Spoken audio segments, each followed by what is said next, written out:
ఇంకొక కామెంట్ కూడా నేను మీకు చూపించాలి మిత్రులారా. ఒక ఔటర్ రింగ్ రోడ్ వరంగల్ సంబంధించినటువంటి దాంట్లో ఒక చిన్న అనాలిసిస్ చేసేటువంటి ప్రయత్నం చేస్తా. అదే విధంగా ఇండస్ట్రియల్ కారిడార్ హైదరాబాద్ నుంచి వరంగల్, వరంగల్ నుంచి రామగుండం వరకు ప్రాంతంలో నేషనల్ హైవేస్ ఏవైతే ఉన్నాయో ఈ వరంగల్ సంబంధించిన దాంట్లో ఒక స్పీచ్ లో మాట్లాడిన మాటలు దీని మీద కొంచెం కౌంటర్ ఇవ్వాలి. తీసుకొచ్చి పరిశ్రమలు నెలకొల్పి నిరుద్యోగ యువకులకు ఉపాధి ఉద్యోగ అవకాశాలు కల్పించే బాధ్యత మన ప్రభుత్వం తీసుకుంటే, అదే విధంగా మా పద్మశాలి సోదరులు ఆనాడు రాజంగారి మిల్లులలో పరిశ్రమలు రాణిస్తే అవి కాలగర్భంలో కలిసిపోయి, అందుకే ఈరోజు ఈ వరంగల్ ప్రాంతంలో టెక్స్టైల్ పార్కును అభివృద్ధి చేసి ఆ పరిశ్రమను ముందుకు తీసుకెళ్లి మా పద్మశాలి సోదరులకు అండగా నిలబడి టెక్స్టైల్ పార్కును అంతర్జాతీయ స్థాయిలో అభివృద్ధి చేసే తీసుకుంటుంది. ఇదే కాదు మిత్రులారా, మిత్రుడు రాజేందర్ ఒక మాట చెప్పిండు, అన్న మీ మాట మీద మేము గెలిచినాం, ఇవాళ ఈ వరంగల్ మొత్తం ఇంకో చిన్న సముద్రం లాగా మారిపోతుంది వానలు వస్తే. నయం కాలువ గురించి కాదు నేను చెప్పేది, ఈ వరంగల్ పట్టణానికి 100% అండర్ గ్రౌండ్ డ్రైనేజ్ బాధ్యత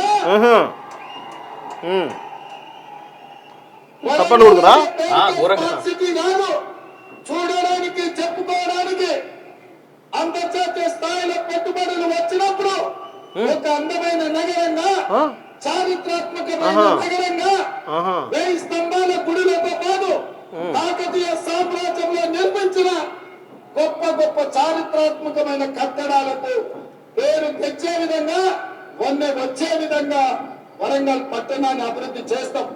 ఇదే కాదు, మీడియా మిత్రులారైన మాట రాసుకోండి, ఈ వరంగల్ పట్టణానికి హైదరాబాద్ నగరంలో ఉన్నట్టు ఔటర్ రింగ్ రోడ్తో పాటు అంతర్జాతీయ ఏర్పాటు ఎక్కడైతే ఉందో మీకు కూడా వరంగల్ ఔటర్ రింగ్ వరంగల్ సంబంధించి ఆయన చెప్తున్నటువంటి విషయాల్లో, ఎందుకంటే నేను వరంగల్ బిడ్డగా దీనికి కౌంటర్ ఇవ్వాలి, ఇవ్వకపోతే నడవదు కాబట్టి ఆయన ఏమంటుండు, పద్మశాలకు టెక్స్టైల్ పార్క్ అంటా ఉన్నాడు.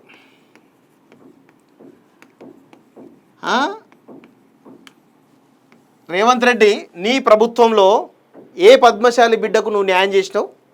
క్యాబినెట్లో ఉన్నారా, ఎమ్మెల్యేలో ఉన్నారా, లేదంటే కార్పొరేషన్ చైర్మన్లో ఎవరైనా పద్మశాలి బిడ్డ ఉన్నారా? నువ్వు ఈ రాజకీయపరమైన అవకాశాలు ఇవ్వలేదు, ఓకే ఇవ్వలేదు. టెక్స్టైల్ పార్క్ ఆల్రెడీ ఆడ ఏదో ఎంతో కొంత వర్క్ జరుగుతుంది, దాన్ని నువ్వు ఎప్పుడు పూర్తి చేస్తావు? సంవత్సరమా, 2 సంవత్సరాల, 3 సంవత్సరాల, 5 సంవత్సరాల? ఆ కాలపరిమితి చెప్పేటువంటి దమ్ము ధైర్యం రేవంత్ రెడ్డికి ఉందా అని అడుగుతా ఉన్నాను. ఒకటి, ఇక్కడ మామునూరు ఎయిర్పోర్ట్ గురించి మాట్లాడుతూ ఉన్నాడు.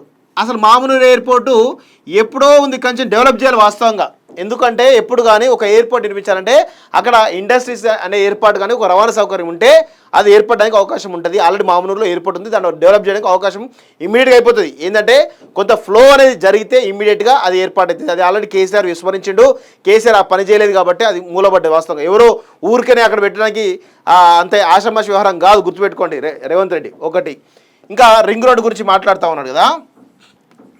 రింగ్ రోడ్డు గతంలో కేసీఆర్ ఎవరైతే ఈ వరంగల్ సంబంధించినటువంటి ప్లేస్ ఏదైతే ఉందో దీనిలో సగం రింగ్ రోడ్డు కట్టిండు. వాస్తవంగా ఇట్లా కడతాడు రింగ్ రోడ్డు. యాక్చువల్లీ ఇది పూర్తి చేయాలి. ఇది పూర్తి చేయాలి అంటే ఇక్కడ ఆల్రెడీ ఇది కొంత ఎలాంటి ఇబ్బందికరం లేనటువంటి ఏరియా కాబట్టి ఇక్కడ ఇల్లులు ఏం లేవు కాబట్టి ఆటోమేటిక్గా కట్టేసిన. వాస్తవంగా దీన్ని కట్టడానికి కేసీఆర్ అనేవాడు సాహసం చేయలేదు. ఎందుకంటే ఇదంతా కూడా జన సమూహం ఉన్నటువంటి ఏరియా, ప్రజలు ఉంటున్నటువంటి ఏరియా. సో అక్కడ అది చేయాలంటే ఊర్లు మొత్తం కూడా ఈరోజు తీసేయాల పరిస్థితి. రింగ్ రోడ్డు కోసం ఊర్లే లేపాల్సిన పరిస్థితి ఏర్పడుతుంది. సో అందుకే ఆ ప్రజాగ్రహం ఎక్కువ ఉంది కాబట్టే ఈరోజు కేసీఆర్ అనేవాడు వరంగల్ ఔటర్ రింగ్ రోడ్డు సగం పూర్తి చేసి మిగతా పూర్తి చేయలేని పరిస్థితి కనబడ్డది వాస్తవంగా. ఒకటి. రెండోది, ఇప్పుడు రేవంత్ రెడ్డి చెప్తా ఉన్నాడు రింగ్ రోడ్డు పూర్తి చేస్తామని చెప్తా ఉన్నాడు కదా.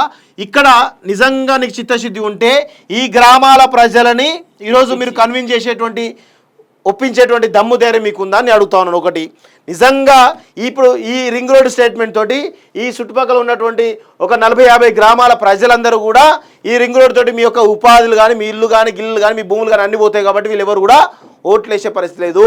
ఖచ్చితంగా 1,00,000 ఓట్లకు పైగా ఏవైతే ఉన్నాయో ఆ ఓట్లన్నీ కూడా ఈరోజు గంపగుత్తగా వేరే పార్టీకి వేసేటువంటి ఆస్కారం అయితే చాలా స్పష్టంగా కనబడతా ఉంది. అండ్ నాకు సో తెలిసి నాకు గుర్తున్నంత వరకు ఈ హాఫ్ కూడా ఏదైతే ఉందో ఇది నేషనల్ హైవే అనుకుంటా, నాట్ రాంగ్. నేషనల్ హైవేనే కానీ రింగ్ రోడ్ అది. రింగ్ రోడే, but still national highway funds వచ్చి ఉండాలి దీనికి. సో ఖచ్చితంగా ప్రజలు ఈ ప్రజలందరూ కూడా ఇప్పుడు వ్యతిరేక లొల్లి చేస్తున్నారు. ఆల్రెడీ ఓట్లు కూడా వేయరు, ఎందుకంటే మళ్ళీ ఈ కడియంకాన్ని గెలిస్తే ఈ రింగ్ రోడ్ వేసి మా బతుకులలో చీకలు నింపుతారని చెప్పేసి వాళ్ళు ఎవరు ఓట్లేసే పరిస్థితి కనబడతలేదు వాస్తవంగా. అవే మీద సొంత క్యాటరీ ఉన్నది, అసలు కొట్టుకుంటారు, తిట్టుకుంటారు. కొట్టుకుంటూ కాదు, మామూలుగా కాదు, ఒక రేంజ్ లో ఉన్నారు వాస్తవం చెప్పాలంటే.